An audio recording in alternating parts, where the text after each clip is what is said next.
So, welcome back to the VIA VHS podcast, your virtual video store. Every week we go back to the late 70s, 80s, 90s, early 2000s, and we pick out a featured rental and we look back at it and we revisit it and decide, does it still hold up? Do we still love it? Do we hate it? I don't know. Did it always suck? And this week's featured rental is Cloak and Dagger. A first time watch for both of us, right? It's the first Yep. time for you? I Okay. I I've never seen it before. Yeah, me neither. So we were choosing between 2 movies, and, I thought you were gonna go one way. I thought you were gonna zig, and you zagged. And I Well, thought you were I gonna saw the Cloak and Dagger, and I looked at the movie poster and kinda just like the light synopsis. I'm like, "I'm sold. I don't need to know more. I've never seen this before. This sounds badass. Let's yeah, do I it." I didn't even look at the synopsis. I saw that, Henry The Thomas is that poster's his name? badass. The poster's badass. The poster is a little different than what I thought the movie was gonna be, but it's still a badass poster. And, but I didn't even read the synopsis. I went into this completely blind, had no idea, um, what I was getting into, but Cloak and Dagger 1984, released kinda twice in 1984, and we'll talk about that in the, tail of the tape, but, yeah, never seen this one. I did not know what to expect. I just knew the kid from E.T. was in it, and, what's his name? Henry Thomas? Is that his name? One second. Yeah, Henry Thomas is the boy. Davy Osborne. Oh, yeah. Yeah, I knew he was in it, and I know had old Dabney Coleman, which is I don't like that name, Dabney. That's a strange And name. yeah, kinda like I always pictured him as kinda like off-brand Gene Hackman, like he's Team Moo Gene Hackman. Yeah, he feels like foreign Gene Hackman. I don't think he's foreign, but he just kinda comes across like if you had the British version. Yeah, yeah, he just was like, yeah, the off-brand Gene Hackman a little bit, but I didn't know anything about what this movie was gonna be about. I didn't know what direction it was gonna go, and it was even more '80s than I anticipated. It was like one of the most '80s movies you'll ever see. Didn't know that there Oh, was a video game element in it. well, those I was thinking, it's like literally like The Wizard, but for Atari. Yeah. Yeah, well, I've never seen The Wizard either. Oh, well, this one actually feels like it'd be a double feature, like this movie and The Mhm. Wizard together. But this one also, like, this goes in directions that I did not expect, like, a kids movie to be going, where it gets hardcore, actually, like, almost, like, way more intense than I would have thought. Yeah, the '80s, um, did not give a shit about traumatizing kids at all. And, this one was way I mean, the weird thing about this movie, and I don't wanna get too much into it before we get to the review, but it's like, it plays out like a kid's fantasy game. Like, you're on the playground, you're like, "Yeah, there's FBI agents chasing us, and this is happening, and this happening." It plays out kinda like a kid's making it up as they go, but Yeah. then, like, shit gets real dark too, like, Yeah. and, this movie's kinda scary, honestly. Yeah, no, it gets real fast, but it actually reminded me a lot of, like, myself growing up because that was literally, like, all the kinds of things that I played as a kid where, like, you kinda pretty much played, like, spy and everything like that, and Yeah. you'd run around the neighborhood and throughout the woods and so on, and you'd be hiding and, like, making sure other people didn't see you and so on, like, the whole point was, like, how stealthy can you be, you know? Even to the point where you're sneaking around houses and so on like that. Man, we had a game as I was thinking about this when I was watching the movie. So my neighbor Randy, which I've talked about before, I could write a book on Randy and his family. But Randy and I, at one point in time, do you remember poachers? You thought poachers were going to be a really big deal in the '90s, like growing up. Poachers, what was poachers again? Poachers, like people who were like illegally hunting or Oh, whatever. okay, Yeah. I thought that was, like, some other, like, so there's, like, some slang term, like, No. But it's like, like, you remember poachers? Like, yeah, did you ever feel like you wanted to be one? I mean, like, it was kinda like the rebellious thing to do. yeah, that guy with the teardrop tattoo and the hacky sack on the corner. Yeah, and then it's like you shoot like a great white elephant or something. Yeah. No, like, I think we had watched Rescuers Down Under, and there Okay, was, yeah. like, a poacher yeah, so, like, we thought poacher Poacher was gonna be a elephant. big yeah, yeah, yeah, and so there was this guy at the top of our hill who lived in this house, by himself. There was 4 kids on my road that were all my age. We were all in the same grade, and, so I had, like, a really cool little childhood, and I lived on a dirt road Mhm. and right near downtown, and there was this guy who was always hunting. He always had deer up in his backyard. He was skinning them, putting them whatever. So somehow we got the idea that he was hunting, I mean, poaching. Yeah, hunting illegally. Yeah, hunting illegally. Well, she might have been. I don't know. And so we spied on this guy. This poor guy. He had no idea. We had all this kudzu in our back area. Which do y'all have kudzu in California? No. Okay, fuck kudzu. It's in the South. It's a problem. Like especially in Georgia, but North Carolina, South Carolina, it's a problem too. But you could hide in it. It's like it looks like a jungle. Yeah. And if it takes over like one area, like the whole, like it takes over like football fields worth of space. And so we'd hide in this kudzu. There's snakes and shit everywhere. And we're like spying on this guy, like he's a poacher. And we got walkie talkies and we got backpacks and we're like cooking and Binoculars. stuff. Yeah, like we were like straight up camping out. I remember us cooking beanie weenies one time on this little fire while we're watching this poacher out there. Like, man, it's a fun time, man. Yeah, just sneaking around, plastic guns in hand and so on like that. Yeah. Yeah. With the orange tip. But hey, the kid in this movie has a straight up like Like, yeah, a gun. real looking gun. Yeah, like that water pistol, man, looks legit. Yeah, you can't get by with that anymore. But we got a lot to say about this movie. So before we get too far down the road, let's go ahead and jump into the tail of the tape.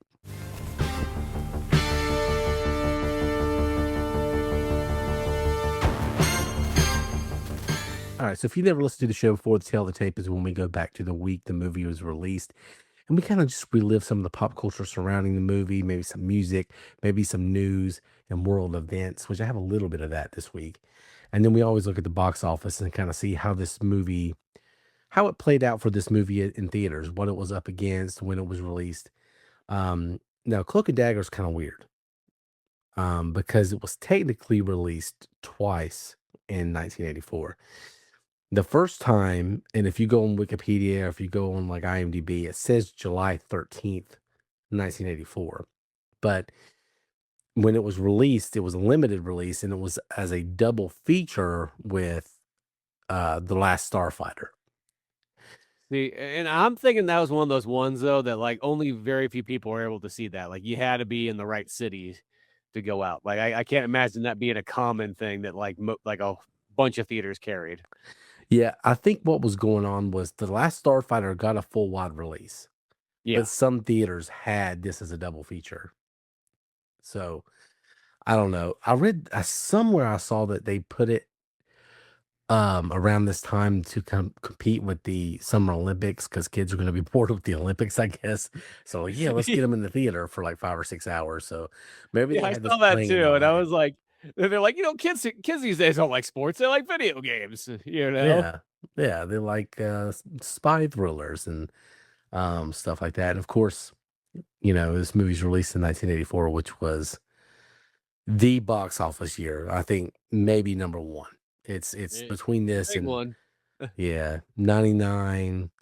94 was a big one just in terms of overall commercial success and having like a lot of iconic movies. 1984 might be the biggest year. So I wrote down the original release date, box office, and then we'll focus more on the second release date. So the tail of the tape is based on August 10th, 1984, which is when it got its full individual release Yeah, in well, probably theaters. the general public was able to see it. I'll say that. Yeah, yeah. And so it is kind of weird and convoluted because what tipped me off originally was I went to Box Office Mojo and looked at July 13th, and it didn't even chart. Uh, Yeah. And you'll kind of see why here in a second. I'm like, yeah, but it made decent money at the box office, so I had to have charted somewhere. And then I realized it was kind of second release date. But if you were one of the rare people who had a chance to see this on July 13th, 1984, just listen to this box office. I wrote it down just because, damn. Ghostbusters at number one. It- Gremlins at number two. was it Ghostbusters the first week of it though, or has it been going for a while? I didn't look at that. Um, I would imagine it's really early in the run because I If it's know number one, yeah. yeah, and also the number one song when we get to August 10th, 1984, is Ghostbusters. which Yeah. tells me it's already been in theater. So it was early in theaters then. So I don't know if it's the first or second week, but it's early. But Ghostbusters is number one. Number two is Gremlins. Number three is The Last Starfighter, which this movie was paired with. So that's Yeah. why I think Last Starfighter did get a full release. And this one just was in some markets paired as a double feature. Um, Number four, Muppets in Manhattan. Uh, Number five, Karate Kid, and number six, Temple of Doom. Yeah. Damn. You got choices. Your I theater mean, might it's so many movies, your theater might not even carry all those ones because there's just too many choices to go through. yeah, 1984 is the gauntlet, man. Like that was just the summer.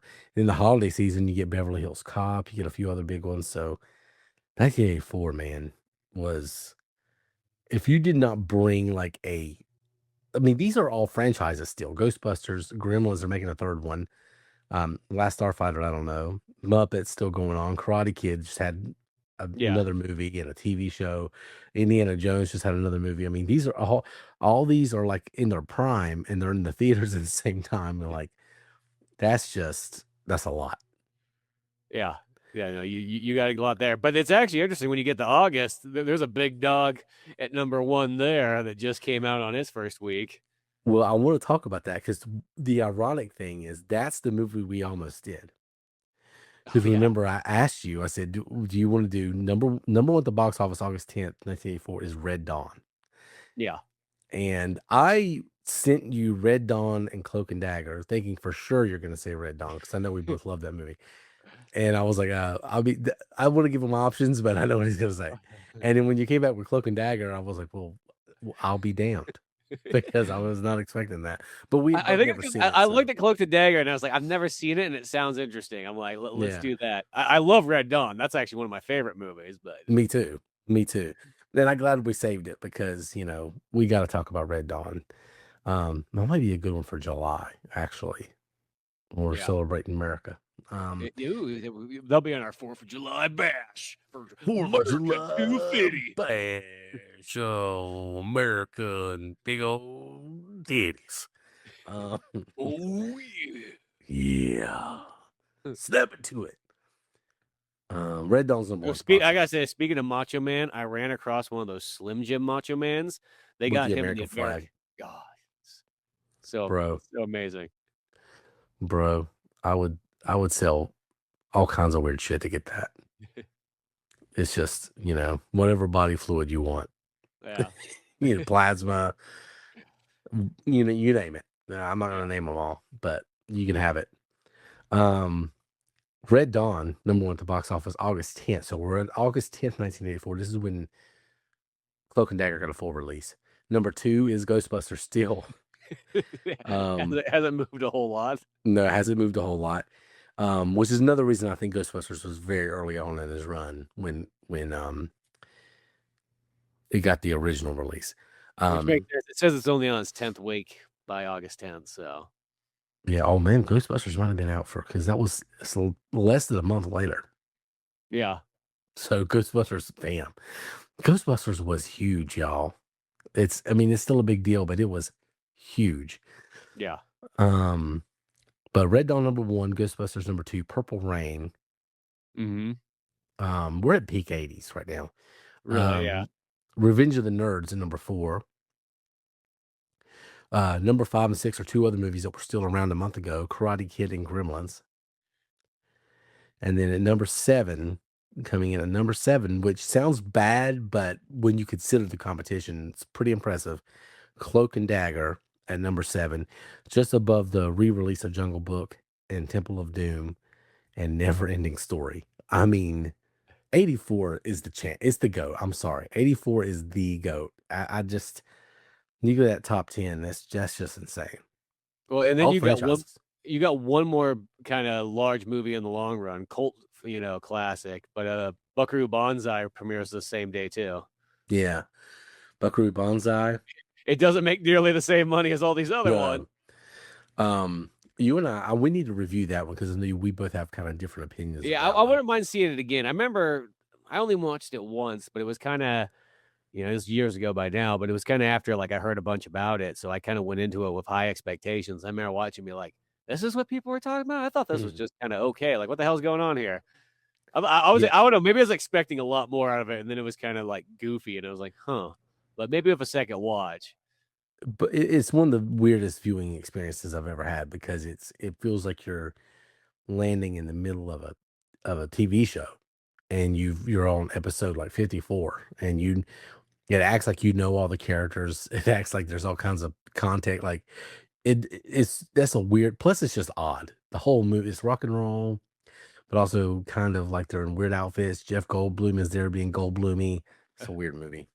yeah, Um, but yeah, and I think Terminator's around here somewhere.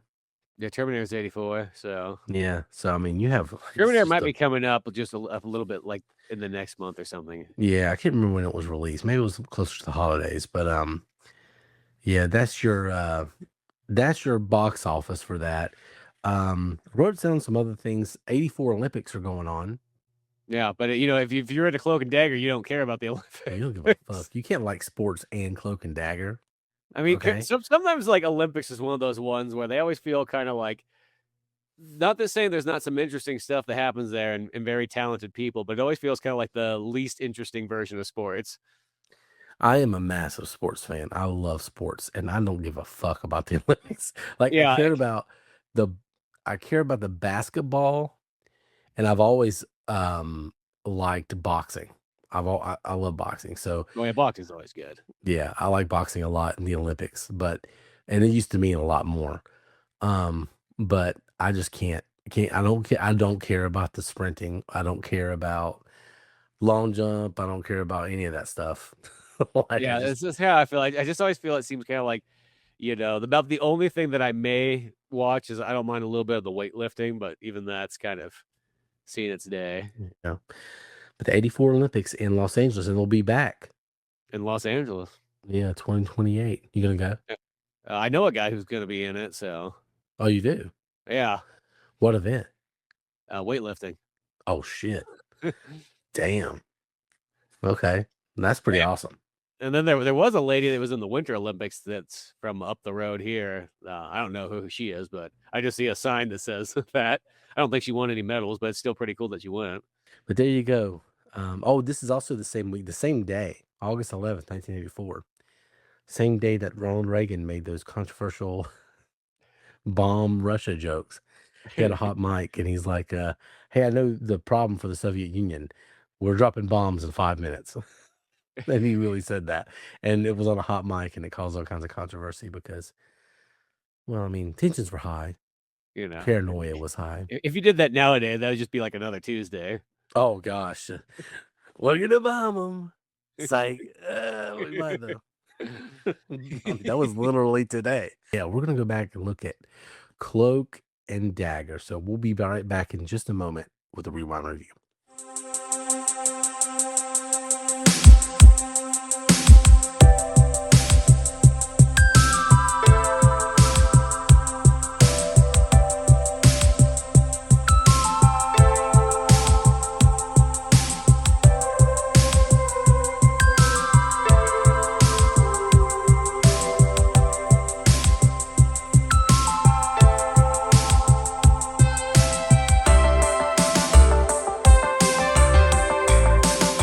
Cloak and Dagger, July 13th, 1984. Also August 10th, 1984. And I guess kind of a kids thriller espionage adventure movie would be the best way to describe this. And I went in completely blind. I knew that Henry Thomas was in it. I knew Elliot from ET was in there. I mean, I knew that kid was there. Dabney Coleman, and I had a feeling there'll be some espionage element. And I surmised all this by just the poster alone. Yeah. Other than that, I didn't know anything. Both first time watch for both of us. And once I got past some of the mess in the beginning, because it starts off kind of messy, I had fun with this one. I had a lot of fun with this one, actually. Yeah, I thought this was a really good movie. I It was was. way more surprised because once again, I looked at that poster and I saw like the thing like video game, something like espionage, and like that's all I need to know. No more. That's Yeah. cool. And the fact what I think was really neat about this movie was the fact that yeah, it kinda looks like you're getting into a kids movie, but it's legitimately like an adult movie that just happens to star a kid. Like, that is what it is. Yeah. You know, like, you could literally take the kid out and literally put a 40-year-old man in the place, and it'd be like the story would still totally work, you know? But the Well, fact parts that, of like it would.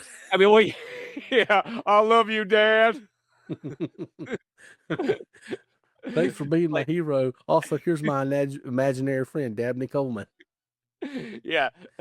This guy would be kinda, definitely out there if, there's some of the stuff was imaginary friend and so on, but, I Yeah. mean, the core concept of what's kinda going on, and then I saw that it's sort of based off, like, an old-timey book where it's, pretty much a kid witnesses a murder and then has to, like, live with that or whatever, and nobody else believes him. What's it called? The Boy Who Cried Murder, I think was the short story, and they made a bunch of movies off this throughout the years, different kinda noir type stuff, but in this one here, it's the '80s, so they're gonna throw in video games and computers and all kinds of stuff because it's modern and futuristic. Yeah.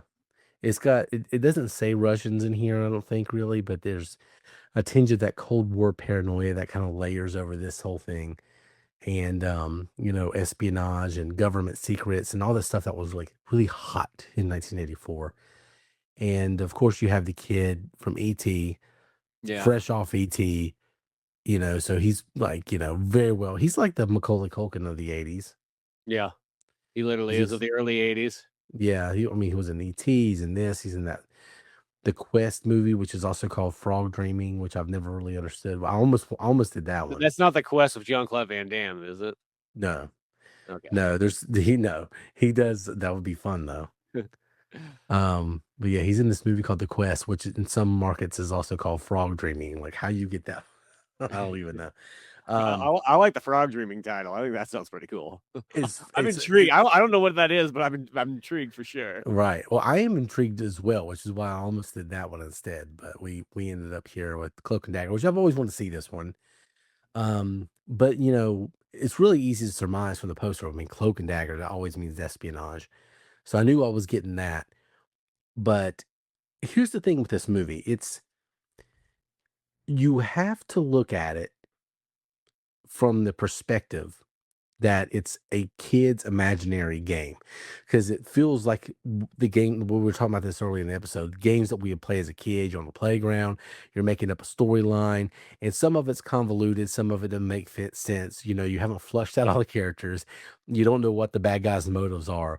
You're just, oh man, um there's a secret code inside this Atari cartridge that we got, and you just grab a random Atari cartridge from your bedroom and you shove it in the backpack, and you and your friends are off on your bikes doing whatever and playing this imaginary game and making it up as you go along. You have to watch it that way because it's convoluted and makes no sense as is. Like, this movie is weird. It's the first like 20 minutes. I was like, I don't know if I thought I was gonna hate this movie, to be honest with you. I really did. Well, it is that kind of thing. For a while there, I was wondering because of that style, is this stuff actually happening or is this Right. inside this kid's head? Yeah. And it does kind of give you that thing because so what's his name in this movie? Uh Davy? Davy. So Henry Davy Thomas plays Osborne. Davy Osborne, and he's a kid who has recently lost his mother, which you find out later in the movie. And his father is this like military official. I think he's working in the Air Force, I think it was. Yeah, he's Whatever's in in Air San Force. Antonio. I think he's in Air Force. Yeah, we're in Texas. I think he might be like working in the air traffic control by this point because he's an older gentleman. Yeah. And this kid's lonely, he's upset, and he's got a lot going on in his life. And so he has manifested this imaginary friend named Jack Flack. And Jack Flack is a character in the Cloak and Dagger video game, which is also like a role-playing game, I think, too. I still don't understand that situation. Yeah, well, because I couldn't tell if that was necessarily made up for this movie or if it like stemmed from something beforehand. Because they really make it feel like this Cloak and Dagger's been around for a while. And with a title like that, you feel like it could be real. It doesn't seem like a made for TV title or made for the movies.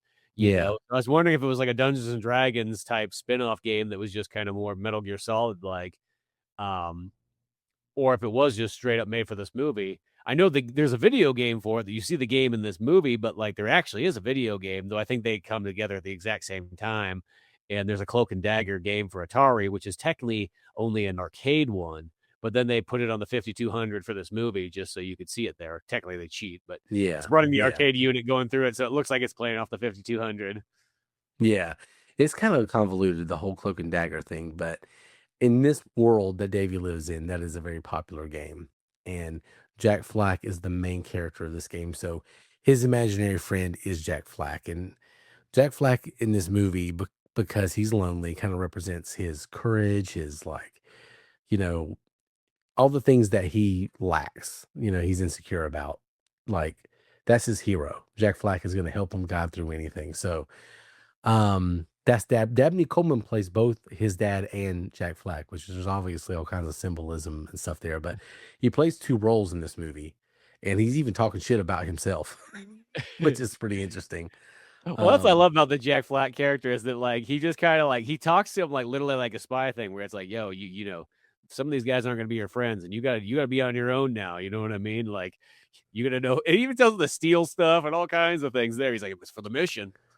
yeah. So Jack Flack is kind of like Buzz Lightyear, where he doesn't realize he's an imaginary friend all the time, and he's operating as if he was an actual spy. And the movie sets up at the beginning like he is an actual spy. And I thought, how is this kid going to meet this spy, and how's this all going to play out? But really, it's just his imaginary friend.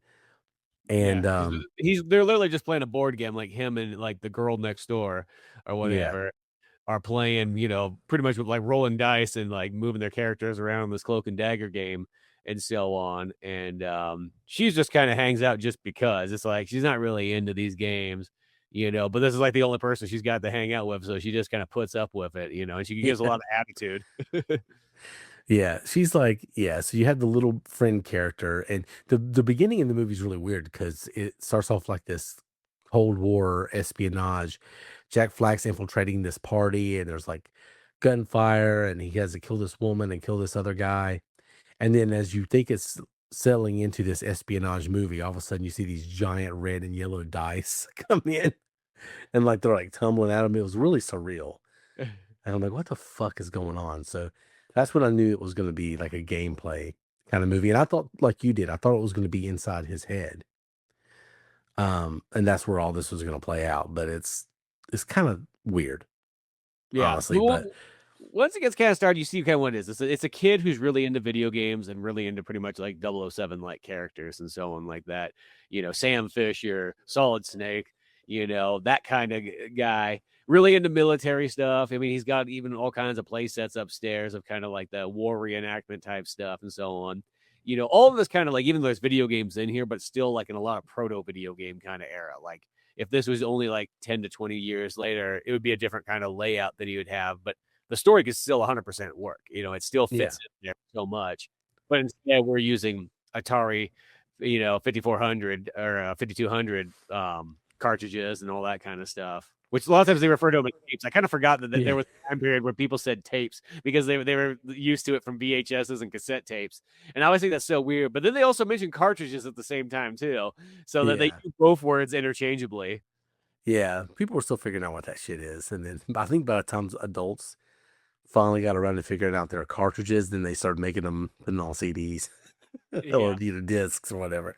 So like, Which now I'm makes me wonder, did confused. anybody refer to the CD as a cartridge? There had to be somebody like that. Probably my mama. She would do things like that.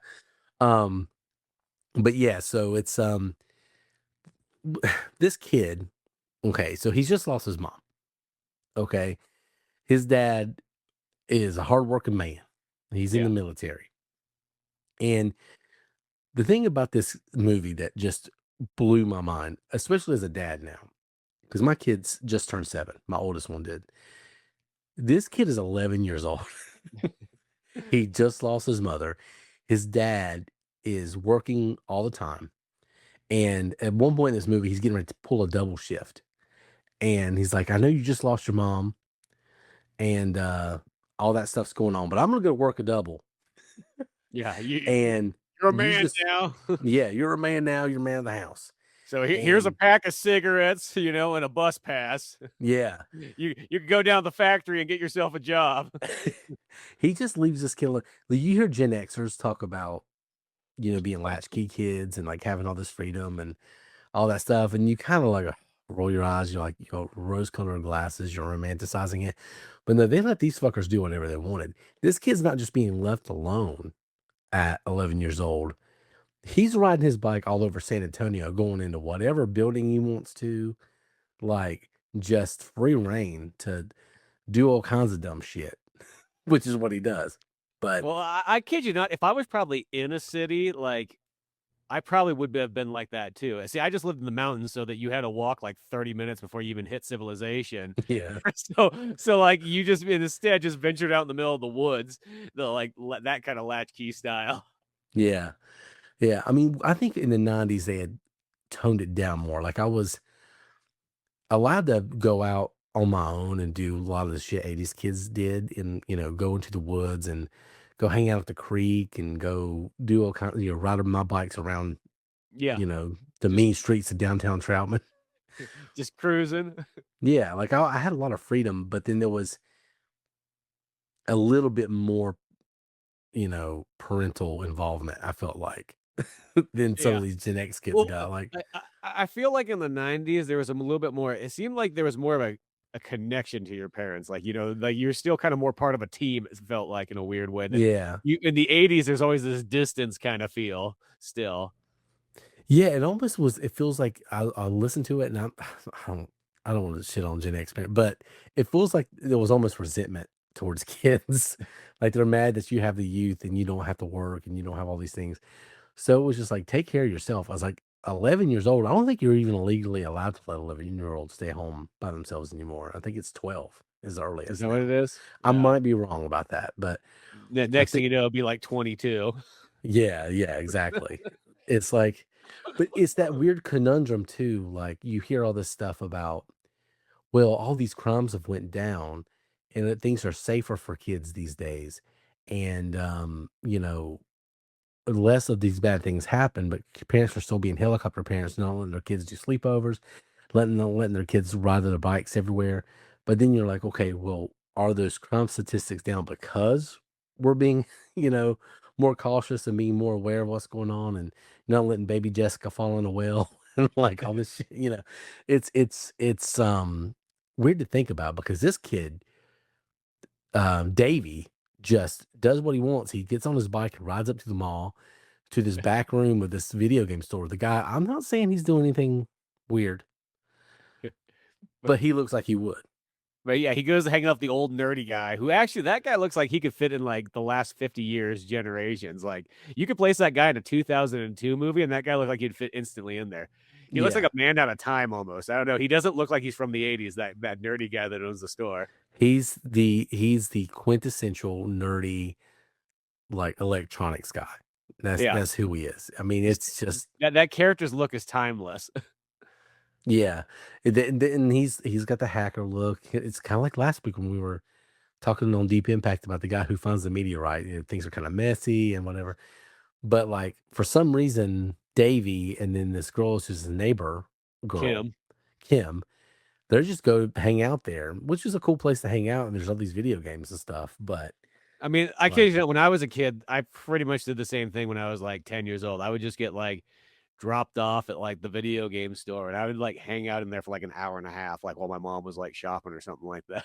yeah, So I always kind of wonder like what those guys like, God, there's a kid in here just like browsing for so long. But you just felt like I'm cataloging the library here with my knowledge.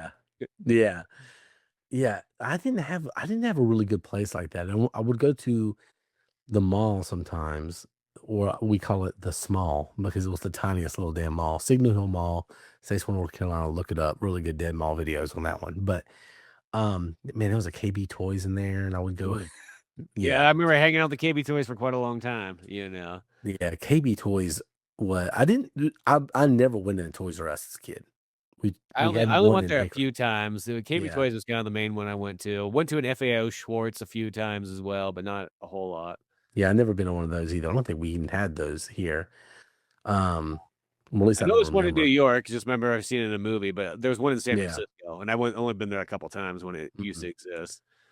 Yeah, I never been in that one. KB was my shit, and KB Toys was awesome. I can remember that one so vividly.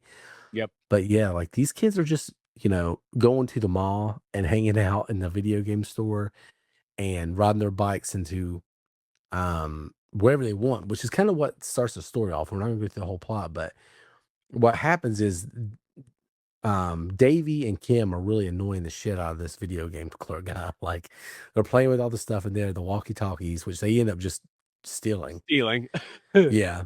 And they're messing around in there. He's working on a game or something. And he's like, hey, why don't you go sneak over to this building over here where it's a rival game company or something?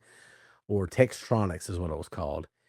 And see what they're doing in there. Like, give me a Twinkie off the seventh floor. That's the mission he sends them on, which is pretty clever.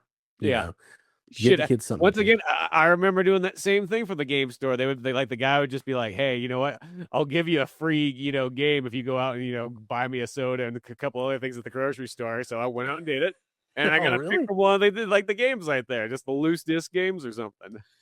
Man, I wish the T Town video lady was that nice to me when I was in See, there. when I watched this movie, like in love, like this feels like my life as a child, except for no espionage and death. Yeah, we just pretended to have espionage, but I didn't Yeah, have. I wasn't really actually smuggling some secret code or something like that, trying to escape, these, Yeah, terrorists. no, no, we weren't. Probably should have been though, but um, yeah. So they're just hanging out and annoying the shit out of the electronics store guy. So video game store, whatever it is. It says, "Hey, Yeah. go to this It's like Textronics board place." game. It's pretty much anything games. They got board It's a games nerd there. store. They got puzzles. Yeah, it's a 1983, Nerdville. Yeah, this is Without probably comics beside. or anything, but yeah. Yeah, it's probably beside Radio Shack and Yep. beside the comic store. So like the nerds are just like in one little area, which is where I would have been. Yeah, just hanging So out. The arcade's probably in that section as well yeah, somewhere. probably. Yeah. Um. So anyway, uh, it- Davy and Kim go to this Textronics place, and they're like sneaking around in the lobby, and the security guard's just like rolling his eyes, like you dumbass kids, And they sneak up to the seventh floor, and then somehow Davy is with Jack. Jack. This is where Jack Flack starts showing up a lot because that's his imaginary friend. And anytime he's in a crucial part of a mission or he's not sure what to do or what choice to make, Jack Flack is like his Jiminy Cricket that just shows up and kind of gives him hope. And like, maybe Mhm. don't listen to this guy. He's a turkey. Do this, steal that, go here, kill this person. Like, this guy is a very fiendish kind of imaginary friend, like a dangerous one. Yeah, Is the best way to it's say. literally he wants to turn, the kid into pretty much a child soldier. Is his goal. Yeah, pretty much. Um, So anyway, Davy's sneaking around Textronics, and Kim's already made it up to the snack room and got the Twinkie and all that stuff. She did her job, but he's messing around in She's there. really straightforward. She's like that's what I gotta do. I'll go do it. Yeah, Davey gets distracted.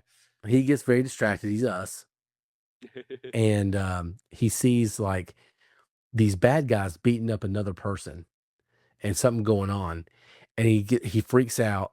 And Jack Flack's like, "Run, get away!" And then all of a sudden, this like a scientist or somebody. This is the most convoluted part of the movie.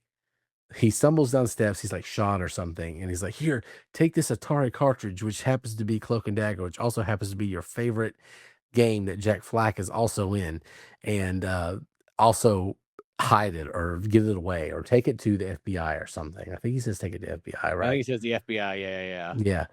And David's like, "Okay."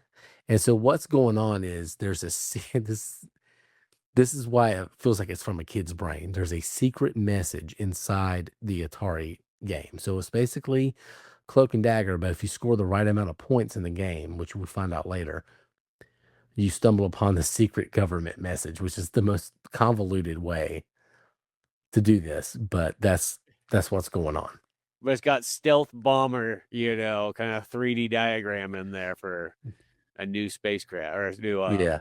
you know, aircraft. Was I just an idiot, or did you understand what the bad guys' motives were and who they were? Because I'm assuming that they were supposed to be, in a sense, smuggling it to Russia because it is the 80s. They make it yeah, out like it's going to Mexico. But I yeah, I think that's just where it starts, but the whole point is that there's pretty much, American terrorists that are working to fund, Soviet Union and sell them this aircraft. And the whole yeah, point is that they hide in a cartridge, I think trying to make that feel like it's a cartridge, it's just gonna blend in, just a way to hide, data like in a flash drive you do like later on in life. yeah. So yeah, I guess they're just like mercenaries, and they're Yeah. like, stealing this, information for whoever needs to see it.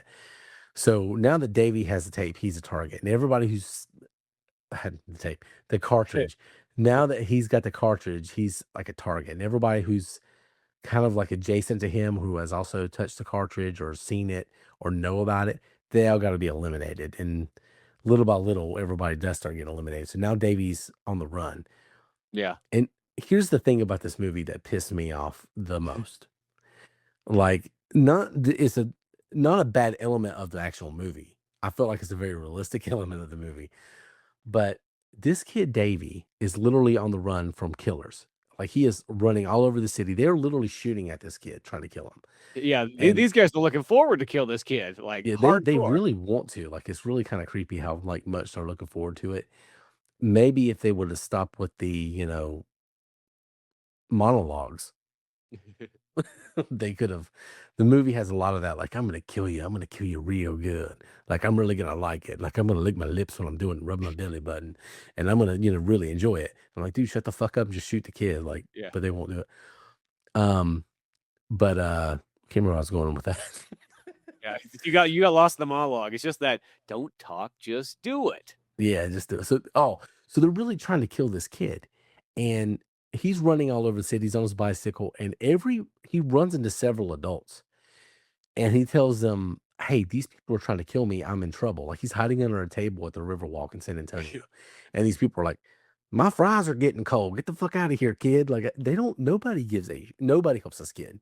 No. Well, I think that goes back to Nobody gives that a shit. title of the original book, what it is, like, The Kid Who Cried Murder or Yeah, whatever, because it kind of is like it's like he's literally running around. He's telling the truth, but everybody thinks he's just, like, making shit up. it's really frustrating. Like, he's clearly scared. He's hiding under tables. And nobody takes this kid seriously. Like, he's literally getting shot at. He's about to die. And if not for the help of Jack Flack showing up at very crucial moments, he's probably going to get toasted by one of these bad guy mercenaries. But he's on the run and jumping over stuff in the Riverwalk, but nobody helps this kid. Nobody's interested at all. Like, so the Gen Xers, not only were they latchkey parents, apparently, not only did they let their kids have free reign, but even when they got in trouble, they're like, she'll figure it out. Yeah, nobody cares. Not my kid, out of the way there. So Yeah. he's running around. The only people it does, except for the really old people that seem like they're real nice to him, and they're like, "Oh, come over here," and then they look at those guys chasing them. They're like, "Oh, they look like a bunch of perverts," coming after this kid, mean mugging him across the way on the boat. Yeah, I was frustrated with this movie because nobody would help the kid, and finally, two people do, and you're like, "Oh, thank God, somebody's gonna listen to this kid now," and then you realize they're the biggest assholes of the movie. Yeah, greatest generation. Yeah, Generation Mod Dick. Like, they so yeah, like, Davey is running away, and he's running away from these bad guys who were like really trying to kill him. And then there's this the only scene in this movie I really didn't like was the scene on the boat in the It's a little Riverwalk. slow. It's a little slow and a little dumb. Because it's that weird one. Like, I get it. It's trying to build this tension there, and some of the stuff does work. I'm not gonna say it doesn't, but like it's already kind of a slow scene, and you're on a really slow boat with a bunch of people Yeah. sitting down in a slow. It's like there's too much slow stacked on slow. It would be better if you were like a cool high speed boat chase, like it was the 007 movie, and the Yeah. other guys were on the. You know what I mean? Like, but yeah, you could have found a slower way to be traveling. The writers really put themselves in a conundrum in that one. They Yeah. kind of wrote themselves into a little box where they could have just at any moment said, "Hey, let's get out of the fucking boat. Yeah. Let's just get out of the boat." But instead, they're playing like musical chairs. Like I mean, Davey will sit somewhere, and the bad guy sit over here. And they're like, "Yeah, we're gonna get you." And he's like, "Ah, fuck it, I'll just move over here." And then then the guy driving the boat's like, "Sit down, obey the rules." And they say, "Okay." And I so like how there's always that one like good Samaritan guy too. He's like, "Hey, buddy, you know what? You need to calm down here and don't ruin it for the rest of he us." is really mad about them skipping line. He is Yeah, he is a very principled person, he comes and back a couple times that to give a piece of what he feels. yeah, he doesn't like those guys at all. And I will say that one dude's he is a former NFL player. Yeah, Um, he looked like he'd fuck him up, so he had some balls on him.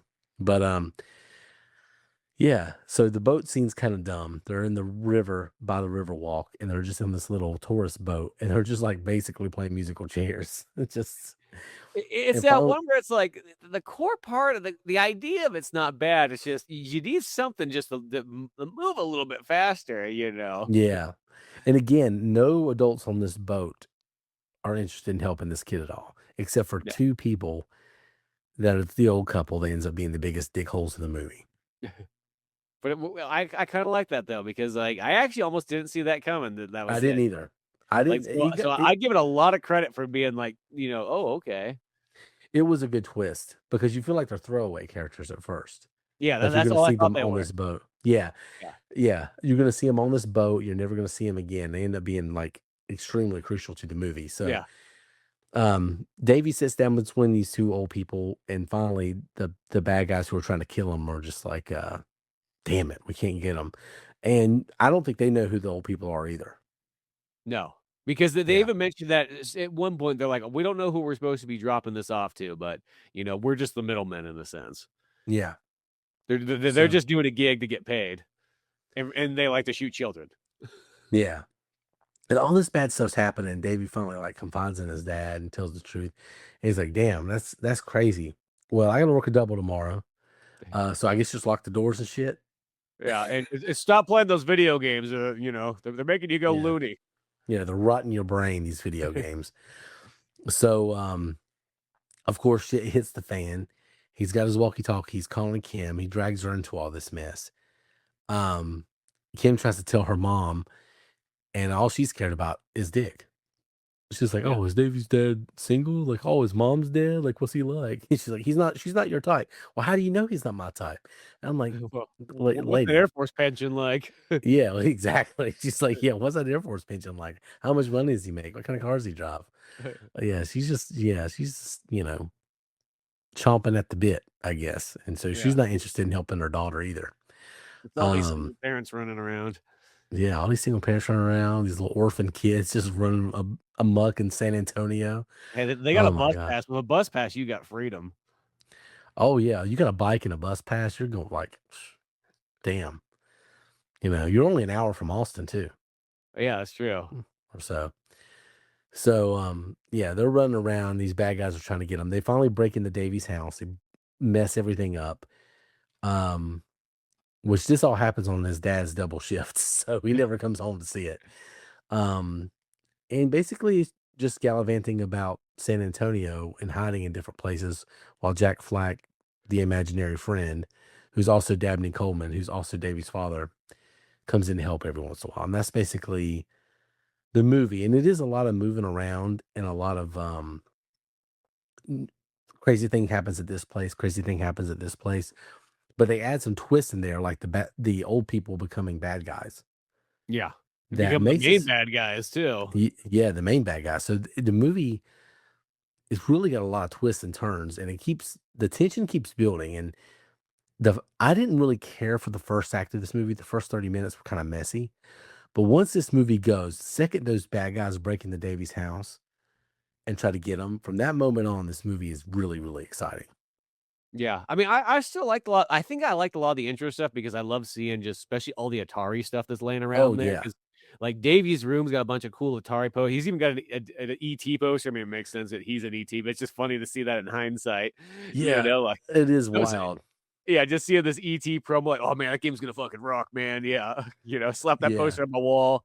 But then also, like, when you're in the store, there's just so much cool, like, Atari cartridges and all this stuff, like, as I said, it really feels like it's like the Wizard of, like, for Atari, though, instead of Nintendo, and just so much of that stuff in the beginning I really dug, and then once it does start to get rolling, and then once you get in this espionage thing, and then they even take that cartridge and they bring it back to their, like, nerdy store owner friend and whatnot, and they're like, "Hey, pop this in there," and you can tell this dude's just trying to work on making his own video game or something like that, but they finally get him to pop that cartridge in, and as they're kind of out biking around, so on like this guy finally discovers the message because he's able to get the high score in Cloak and Dagger, he sees the stealth bomber and everything like that, but people know where Davy hangs out at, and so this dude gets shot in the head, which is kind of ballsy Yeah. once again for like a kids movie. It's like, oh, they just blew that guy in the head and just like no remorse, which goes to show Davy gets a lot of people killed. Yeah, Davey gets a lot of people killed, but in fairness, he wasn't, causing trouble in this case. They just handed him this cloak and dagger tape. Yeah. But he, tries to outsmart the bad guy several times, like, you know, oh, here's the tape. Psych, you don't have it. It's a fake.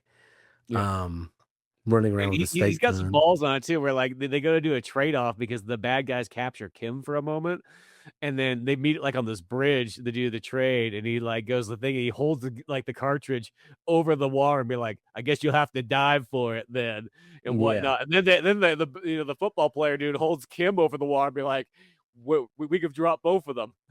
Yeah. Jesus. Yeah, this movie is That's I mean, really. it gets super serious. That's the thing about it. Like, I just did not expect it to go this way, to get so ballsy. It felt like a kid's version of Mission Impossible is what it really felt like. Oh, 100%, and I think that's what Yeah. made it kinda cool because most of the time if they make kids movies like this, they'll kinda dumb them down and make them very kiddie and wacky and so on like that. I like that they just said, like, "No, this is, like, almost kinda serious," and it's almost like the interpretation this kid sees in it, but everything going on is not goofy and wacky, and the characters aren't like the bad guys aren't cartoony. Like, even though don't get me wrong, I love Home Alone, but Home Alone's a perfect example of, like, you take a real life situation, you make it kinda like a Looney Tunes skit, where these guys would have been dead 10 times over by all these traps Oh that yeah. they go through, but they make it out that, like, it's goofy. And not in this movie. In this movie, it's like, no, no, this stuff's real. And then when shit does happen, the bad guys actually do die. Yeah. The bad guys die, the good guys die. This movie has consequences. And it's kind of dark for an 80s kids movie. I mean, you got the backstory with Davy, whose mom is dead. He's clearly lonely. He's manifesting Jack Flack because that's his version of what a good adult is, because none of the other adults in the whole greater San Antonio metropolitan area, they all suck. Like none of them are worth anything. And Well, here's the thing. If you had your imaginary pretty much 007 friend, I mean, it's kind of hard to top that. yeah, exactly. And basically, as the movie goes on, he's getting chased by real villains. It's not in his head. You keep waiting for that ball to drop, it doesn't. It's a real situation. And these guys are really trying to kill him. And then through the movie, he's basically trying to outsmart them. Somewhere along the line, I must have missed this, but a bomb ends up in Kim's walkie-talkie. Yeah, so that gets kind of set there. They don't show like exactly how it got put in there, but I think those guys Yeah. broke into Kim's house. Might have been told kind of in the background or whatnot. So it puts this ticking time bomb thing going on that, because Davies keeps talking back and forth to Kim, and then eventually he says, "You got to get to the airport or whatnot, and you got to stop these old people from pretty much, taking this cartridge to Mexico and God knows where next." You Yeah. know, all this kind of stuff. But lo and behold, she's got a bomb in the walkie-talkie that's gonna literally is supposed to blow up her entire apartment, but she leaves with it, of course. So now she's Yeah. taken to an airport. Well, and that's the kind of the MacGuffin for the second half of the movie, because the first half it kind of gets solved. Like, these bad guys are chasing Davy, but that's all the movie's going to be.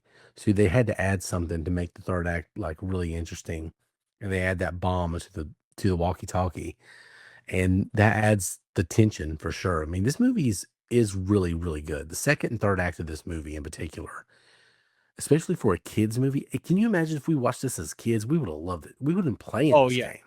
Yeah. 100%. I think about that too. Watching it's like because it really reminds me like this was so dialed in for what I would want to see as a kid.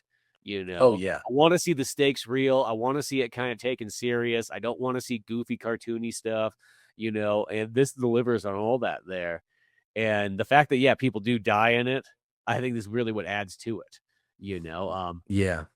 And just the fact that this kid has to he kind of gets by like by his wit and so on like that, and just like, just even escaping out of certain areas and so on like that, or he outthinks certain ways to talk to adults and so on like that to kind of get by, and it's actually pretty intelligent the way he goes about it. Yeah. This would be a fun game to play as a kid, and that's how it plays out. Because the bad guys, their motive is really simple, and they're trying to get that cartridge, Yeah. and Davey's trying to get it away. So it's a really good story for kids to follow, but it has a lot of tension. And I guess when you're growing up as an adult watching it, one, you think, "Wow, damn, Gen X was effing crazy and unhinged." Hold on one second. Oh, I thought I had sneezed and it went away. I hate when that happens. Oh my Yeah, god. that kind of feels like it hurts and so on in a weird way. Oh my gosh. Um, Well, I'm I gonna was have to even wrap. gonna. Wait, I'm sorry. What were you gonna say? I'm gonna have to wrap it up soon. I'm like crashing. Uh, yeah. Oh, Well, okay. I was gonna say there's going with some of the stuff that Davey has to go through. One of the scenes I think that's actually kind of intense, you especially think about it as a kid, is when Davey has to go in the back of the trunk of the Cadillac, and his dead nerdy friend that ran the store is in there, and he has to ride with him for God knows how long. Like, I was That just would thinking have about just. that as a kid, is like, dude, that's pretty traumatic to be like with a dead body of like this guy that you knew that was like in a sense your friend, your adult Oh, friend. would have traumatized me for And some then reason. kinda knowing that you're the one you technically killed him by getting him involved. Yeah. Like, oh my gosh, can you imagine being in a trunk with a dead body now? But Yeah, even when you were like a kid, that would have like, oh, he would have been totally screwed up. I and would have you're been in screwed San up. Antonio, so it's Yeah. probably hot out. Yeah. Yeah. And it stinks in there. The guy looked kind of stinky anyway. Yeah, he probably smells like old Subway. Yeah. Probably smells like old Subway.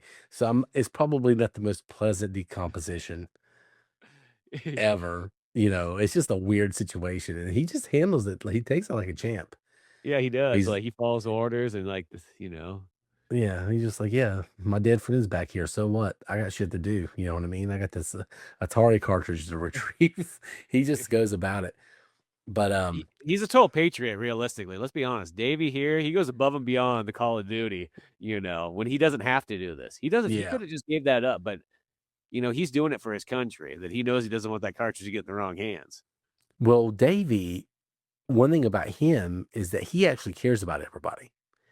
Mhm. Like when all these adults are failing him and not listening to him and not taking him seriously and kind of brushing him off, he cares about his friend. And even Jack Flack's like, "Yo, I'm sorry, she's probably gonna die. Let's let her die. Don't say anything. We got things to do. We got bad guys to kill." And he's like really kind of bloodthirsty. Like Jack Flack's like, "We're gonna go kill these guys," and Yeah. Davey's like, "Well, I don't know if I'm really ready to kill, but oh no, we're gonna fuck them up." Jack Well, Flack's like, Jack has many a scenes where he's like, "Grab the gun. Come on, Davey, grab the gun. It'll be "Yeah, fun. Be fun." still the cartridge, still the Yeah, cartridge, Davey." yeah. Yeah, So he's Jack really just gets to be like, yeah, steal, kill, sacrifice. Like he's really like setting him up to be like a perfect child soldier. yeah, he's like he's by Jack Flack is by any means necessary. And then later in the movie, when Jack Flack goes away, which I won't spoil all that, it was just like, "You were my favorite playmate." I'm like, "Well, that's weird because you, dude, you were not a playmate. You were like, like endangering this child's life all the time." Just setting him up for glory, but setting him up in the most like, yeah, in interesting ways. Um, Yeah. I even want to say this too before I kind of forget. There's actually a really cool cameo in this movie that just goes by like a maybe like one or two lines, but they're Louis Anderson's in here as like a taxi I cab thought driver that for a was him. brief moment. I remember when I saw, it, I was like, "Well, that looks like Louis Anderson." And as a kid, there was that Life with Louis. Was that what it was called? Yeah. That cartoon Something show. like I used that. to love the living daylights out of that when I was younger. I did too. He's one of those guys who disappears completely. Nobody talks about him or whatever, and then he'll show back up. Like he was in a show a couple years ago on FX, I think. Um, I think maybe it was Zach Galifianakis, but yeah, he'll be really a big deal for a little bit of time and then just disappear. Yeah, He's still alive, isn't he? I think so. Yes, But yeah, that's kind I of haven't my heard point. much about him in a long time, and I saw him as I said, that cartoon show as a kid was like that was one of the ones I really dug. So that's Yeah, where I got kind of used to him because I think he had the live action like intros and so on like that, yeah. which probably is the best way to a comedian if you want to get like known by kids, is do a cartoon show, kind of like Bobby's World or something Bobby's like that. World. Yeah, I was gonna bring that up too. Yeah, I thought that was Louis Anderson. I'm glad you said that because I meant to look it up. And William Forsythe's in here too, but I didn't see who he was in the movie. Yeah, I Um, did see him pop up on the credits as well too, and I wasn't 100% sure. I'm trying to think of who he was because he It wasn't one of says the villains. it says he's Morris. Was that the nerdy guy? No, that was That was. Yeah, yeah, yeah. that's William Forsythe, Yeah, with the big beard and the hair and everything like that, and the thick bro. glasses. Yeah, he looks like Peter Jackson. It's like that. That's wild. That's actually pretty crazy. I was like, the whole time I'm like, who the fuck is William Forsythe? And wow, that's pretty wild. But yeah, if I mean this movie, it's pretty serious. I mean, you got this kid just all alone biking through San Antonio. I can't. My brother's a big San Antonio Spurs fan, but I can't think about San Antonio. If every time I hear those words, I think about Charles Barkley. Because I don't know if you've heard that whole thing he has where he just roasts San Antonio and the big old women in San Antonio. I had a churro. I understand why them women so big. I had a churro. And man, he every chance he gets, roasts the big old women in San Antonio. If you've never seen that clip, he and Shaq will egg him on and get him like talking about it, and then he just starts roasting San Antonio. I like man, San Antonio seems like it'd be a real. Have you ever been? No, I've only been to Amarillo in the top part of Texas, I so haven't been to Texas at all. yeah. Though the top part of Texas doesn't have a whole lot, so I was kind of Yeah, like I felt like I didn't really get to see Texas the right way. yeah, Um, Amarillo just has that 72-ounce steak that I kind of wanted to stop by and take the yeah. challenge on. Hell yeah, that's very Texas right there. Yeah, Yeah, but Texas is one of those states that I definitely would like to travel to and do some exploring of. yeah. My wife's been to San Antonio several times. She really liked it, but I've never had a chance to go. But um, yeah, very 80s movie, very Yeah. 80s themes and concepts.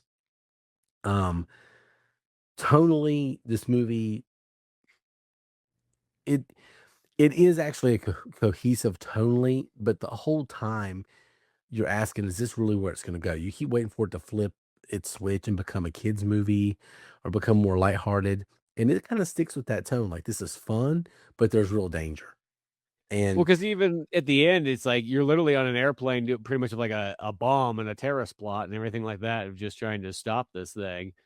yeah, And the movie keeps going. It doesn't, stop for like a lot of dialogue. Like right when you think he's out of the he's lost a cartridge, he gets it back. Right when you think they're in the clear, there's a bomb in the walkie-talkie, and it all leads up to that yeah, moment at the airport I with mean, the two and walkies. also the fact that it literally leads that the kid eventually shoots somebody. Like it literally, when it was like, wow, he just shot and killed somebody at age 11. Yeah, Like he got talked into it by his like imaginary Jack friend. Flack, who Yeah, I mean, somehow dies. because he technically killed the other two guys, but without having to like, I guess pull the trigger. But he got Yeah, one guy in a car accident, killed him there, and then he got one of the bad guys to shoot the other bad guys by distracting him in the dark, you know. But then he finally picks the gun up and shoots the guy after the guy really talks about how brutally he's gonna torture and murder this kid for like hours on ends. yeah, which was the worst part of the movie because he's like, "Yeah, I'm gonna kill you. I can't wait to shoot you. I'm gonna kill you. I'm gonna do it right now." And I'm like, "Dude, just do it." Well, Like, I just felt like it was once again for a so-called kids movie. It's pretty ballsy because the guy's like, "Oh, I'm gonna shoot you in the kneecaps first," and you're like, "You ain't gonna die. It's gonna be the most painful thing ever." And then I'm gonna shoot you in the gut, and you'll bleed out, but you won't die. You'll still be in pain, and I'm gonna let you suffer for hours on end. It's just like Jesus, this guy's just gonna torture this guy. dang. Yeah, they don't give a fuck about that kid, and of course, nobody helps him at all. So he end up being cornered, and he has to choose: Am I gonna shoot these guys, or you know, let them shoot me? And yeah, Jack Flack gets popped, and that whole scene's weird too. It reminded me of the movie Inside Out. Oh yeah. with Bing Bong. Okay. I know I've The seen that one, but I Yeah, kind of can't and Bing remember. Bong was the imaginary friend that was kind of Riley was like living in the recesses of Riley's mind. It wasn't really around much anymore. It was when she was a little kid, but she is still kind of there. But then the mind you forgets Bing Bong because Bing Bong has to go away, and that's kind of what this reminded me of. But one interesting element of Jack Flack's like character is that he knows he's an imaginary friend. And he's very open with Davy about it. Like he knows that they're kind of like what the relationship is, but then also he's like the genie or something where he's done this a lot of times Yeah. because it kind of references you're my favorite one. Like how many kids have you been an imaginary friend to? How long does that go back? 'Cause that's a weird, interesting concept that I would like to explore in a different movie because that's pretty cool. Yeah, so it's like Troutman with like Rambo and whatnot like that, you know. It's like Yeah, finally, after all these other soldiers I trained, you're the best one, Rambo. yeah, Now I got another job for you. Just when you thought you were out, I was going to travel all the way around the world to find you again. yeah, But I do like the yeah, scene though where when Jack kind of dies though, because it's almost like by him making the sacrifice and dying, like fictionally, I guess, or imaginary, it's almost like it's telling Davy like it's time for you to grow up and be a man now. You don't need to rely on me. You need to rely on yourself. You know, and I thought that was actually a kind of a strong message that kind of had right there. And throughout it, you know, Davy literally has to like figure everything out. And he keeps wanting Jack to come help him like he was throughout the rest of the movie. But now it's up to him now. He's got to make the decisions and so on like that. yeah. And you have to let the character go because you can't have like an imaginary friend that's also a force ghost. Like you gotta like, you know, separate it. And of course, again, Dabney Coleman plays the imaginary friend and the father, and it's not coincidental. It's Yeah, it's meant not. to be. It's meant to be. It's part of what the story is going on with Davy. He's trying to. That's his idea of what he wants his father to be for him, and his dad's like busy pulling double shifts, and clearly the kid needs to mourn and he can't do it. It's really a sad backstory. It's a really serious movie at times when you think about it, kind of wrapped up in this like fun kid spy thriller espionage movie. Like it gets kind of sad Disney real quick, you It know? does. I will say though, I did have a little bit mixed feelings on the ending. And it sounds weird, but like because of how this movie played out, I was almost expecting. I know it's in the '80s, so I probably shouldn't expect it the same way, but it almost felt like I was almost expecting like more of a '70s type ending to kind of happen here. But it kind of goes with the super happy ending at the very end, and I mean, it comes at like the last second, super happy ending. Cut the credits. I almost like the idea if it wasn't super happy ending and it was more like you have to live with what you've done in a sense. Yeah, And you're now going to be a different person because of it. And I don't think that's a bad thing, but like the way that it built up with all this stuff, like Davey's now he's seen some shit, you know. yeah. So He the fact that the way it kind of ends is almost like it all works out, and you and your dad are going to have a good old time, and you know we're going to connect and all this stuff. But I almost would have thought like I'm just gonna this is the only way I can talk about it is by kind of almost I know it sort of spoils the ending, but you know you gotta see the movie anyways. But they're on a plane. There's a bomb. The old people are there. They're trying to take the cartridge with the plans down to Mexico, which is most likely getting sold to the USSR at some yeah. point, or the Mexican government. I'm not too sure. And Same difference at that time, pretty you much. you know, um, and so there's a bomb on there, and Davy's dad goes on there as the pilot that's going to fly him down to Mexico. But of course, the old people don't know that's Davy's dad, so he's kind of doing incognito and whatnot. And as they're on the runway, they're taking off. You know, a scuffle happens and everything like that, and Davy's able to get to the front. The dad locks him in there. You know, they're trying to disable the bomb in the back, you know, all this stuff. And he throws Davy out the airplane, which I remember that was a ballsy scene. Yeah, Davy falls out and then it has to roll out of the way of the of the wheels wheels, coming right at him. I was like, geez, you know, like, dude, that was one of those ones. And, and like he and had to actually somebody had to do that yeah, because there was a stunt there, you know, even if it yeah, was just like a set of wheels rolling, I was pretty impressed. yeah, And so the plane's chartering off like it's going to take on off, and it blows up, and you think that's like, oh, it killed all of them, and like Davy's dad had to make the great sacrifice for his son to live and everything like that, killing the terrorist and all kinds of stuff, the old terrorist, the 80-year-old terrorist, and then all of a sudden there's like after this giant explosion, which explosion of, I guess, of our our chart of explosions, for Yeah, I our want to talk list. about that. Yeah, But you see this sort of shadow kind of walking out, it looks terrible. and it's meant to be like almost like maybe this is Jack or someone like that. But then it ends up being the dad, and then he comes up and he's just kind of like just lightly kind of like burnt or whatnot. He's like, "Oh, it's okay. I got out of there too. How? Don't worry about it." Yeah, Hug, credits. I think what it should have been is he should have saw the shadow and it sort of fused together Jack and his dad, but then the shadow disappears and yeah, that's it. And then I think cut the credits. yeah. you What? know? And the dad does say something like "Jack Flack never dies" or something like that. Yeah, he gives this one, as I said, it doesn't necessarily ruin the movie, and I get it. It's kind of the safer ending. It's it gives it a little bit more nice thing, but like it was set up to like a way that I was like, oh, you could actually have this kind of traumatic ending, and I think it would have added more impact to the overall experience. Oh, 100%. Um, we'll talk about the explosion too, real quick, because we are doing our, year of explosions here in 2026, and we're each movie that has an explosion, we talk about the best one, nominees for best one of the year. Now this one in terms of size and the fact that it happens at the very end of the movie, it seems like it'd be really, really good. But that whole shadow sequence with him walking, it looks so bad. And you don't see the runway, you don't see anything else. You just see a shadow in front of like a explosion on like a blue screen or something. It looked like Yeah. one of those early Michael Jackson videos. Like it just looks so bad. So I can't rank that one really high. I'll put it on the list. But you do get a really big explosion with this movie, but it's a weird looking one. Yeah, it's not the greatest explosion, but at least you get a explosion. I think Yeah. it's better to have an explosion than none. I think we But all agree on that. You But know. still, as I said, like I know I feel like I'm nitpicking that very ending part, but I felt like there's just this like border that like it could go just that extra more distance and just have a little bit more impact from all that. Because I just feel for the fact that Davies, in a sense, killed all these people from this point on, like and the fact that like his dad had to make the sacrifice so that he could carry on, I feel just Yeah. gives it a very epic vibe. Oh man. Yeah. It's this movie has got a lot of weird stuff with it. It's not a perfect movie.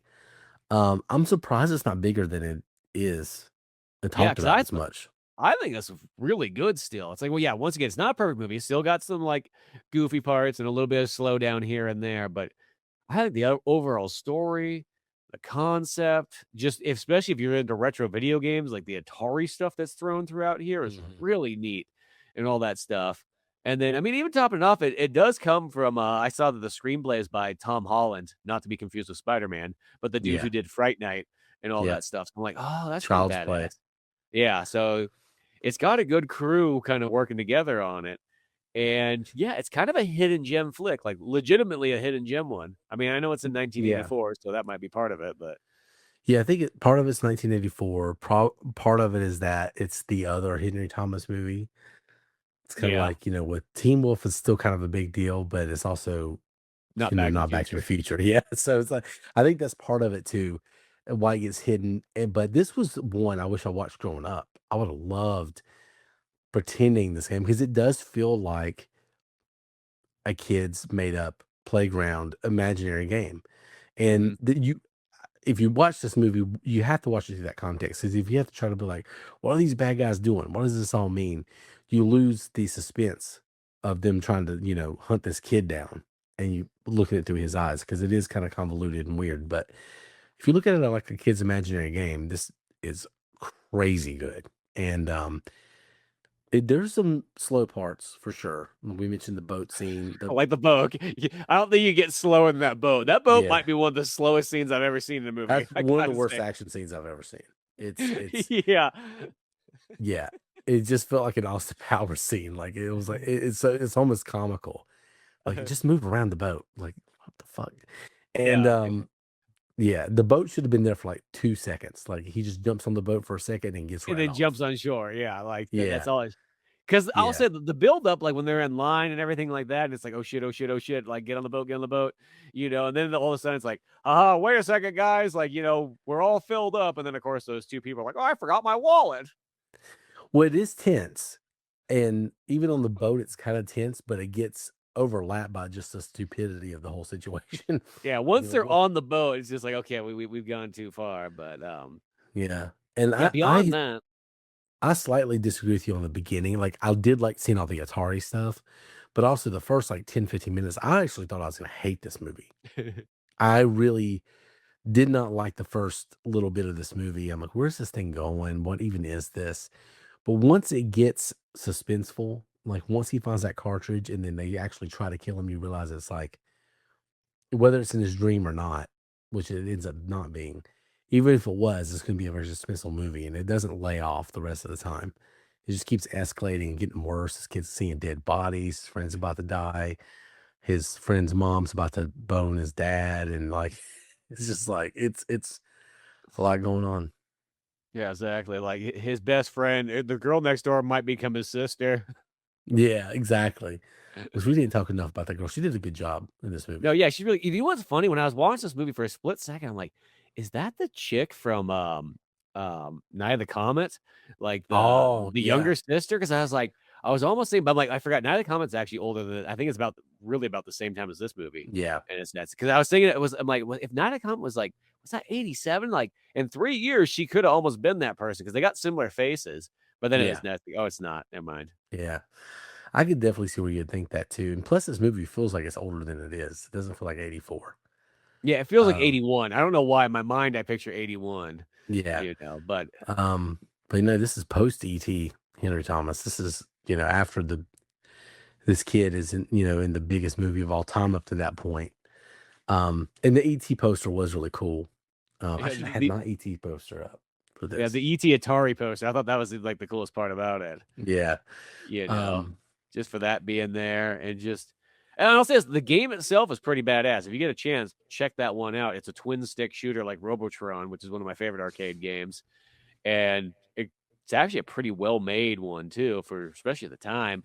yeah. Got a lot of depth. You collect packages, you go up elevators and all sorts of stuff. You gotta fight guys along the way. It's got cool little Mhm. animations in between. I had seen some of the animations. They were pretty good. They showed some of it in the movie too, I Yeah, think. they show quite a bit in there, but it's kinda the neat thing is because a lot of times you see stuff in a movie and you're like, "I wonder if that was just made for the movie." That was what I was kinda thinking when I was watching it and so on like that. And then when I play the Yeah. game, it's like, "Dude, it's all there." So I'm like, "That's actually pretty sweet." Yeah. Cloak and Dagger. The game is on the Atari 50th anniversary thing, I think, or you can maybe Yeah. play it other places now. And the movie's fun. It's an 80s time capsule for sure. It really captures that time. You got the Atari stuff going on. You got all that. Henry Thomas from ET. It's a fun little movie and it's a great 80s kids movie, but um not for the faint of heart if you're a kid either. Like my Yeah, kid would not be able to handle this movie. yeah, you gotta be kind of a hardcore kid for this one. This is one of those movies I could see where, like, there would be some parents that would be, like, iffy about showing this to their kids, Yeah. because it's almost like a borderline rated R kids movie, if that makes sense. Is there any other one that's like that? Like a kids I movie that's I can't like think of one off the top of my head that's, like, gets this serious. Logan. But I mean, like, It's got a kid in it. I mean, there's movies that yeah, have kids in it, but, like, legitimately star kids, yeah. That especially gets from this back in the dark. day. Yeah. Yeah. I would think the closest one would be what's that? The Good Son or whatever with Oh, Macaulay Culkin and Elijah Wood. I forgot about that one, yeah. Yeah, where it's kind of like creepy, and I think Macaulay Culkin's an evil little shit Yeah. in it. Um, but that's probably the creepiest like movie starring kids I can think of. Like we're the most violent, but yeah, fun time. Cloak and Dagger. I think I rented it. I I had don't to know if it. rent it. I couldn't Yeah, find it anywhere, so yeah. Which is weird because I feel like it's been on Tubi a lot. We just picked the time to watch it when it wasn't on there. But you never see Cloak and Dagger? Go see it. Definitely a fun little 80s time capsule. Definitely takes you back. Um, any last thoughts before we get out of here on this one? No, I just thought it was an overall, really surprising movie for how much I really enjoyed it, and I think that I'm assuming that a lot of people out there probably haven't seen this one, so it's well worth, pulling it out of the vault. Yeah. Um, definitely go check this one out if you've never seen it. But again, thanks for listening to our review of Cloak and Dagger. If you made it this far in the show, I really appreciate if you like and subscribe and kind of help this channel grow a little bit. You can find me at VIA VHS, at VIA VHS Pod on Instagram, and at VIA VHS on TikTok and other places, and the dystopian hellscape that is Facebook. I'm there as well. And of course, you can find Spencer stuff at Old Man Orange Podcast, and Yeah, YouTube comics and and Spotify. YouTube, Spotify, and there's comics involved in there, and novels and workouts. I think a little bit of everything. There's some Yeah, it's got Renaissance man, plethora of stuff. plethora. Underused word. It's a good word. I like it. Yeah, I do too. But thanks for listening to that. And anyway, Cloak and Dagger, 1984, fun movie, good kids movie. We got more stuff coming up next week. I think we're going to are we going to Africa next week? Are we out of Some Africa? I can't remember which Africa we're going I to. think we're going to look at some lions Oh, I like the lions. with some Val Kilmer and some Oh, with Michael some Douglas. with the Doug. Yeah, the Doug. So stay tuned for that. You probably figured out what we're talking about. So anyway, that's it for tonight. Y'all have a good one. And VIA VHS is out.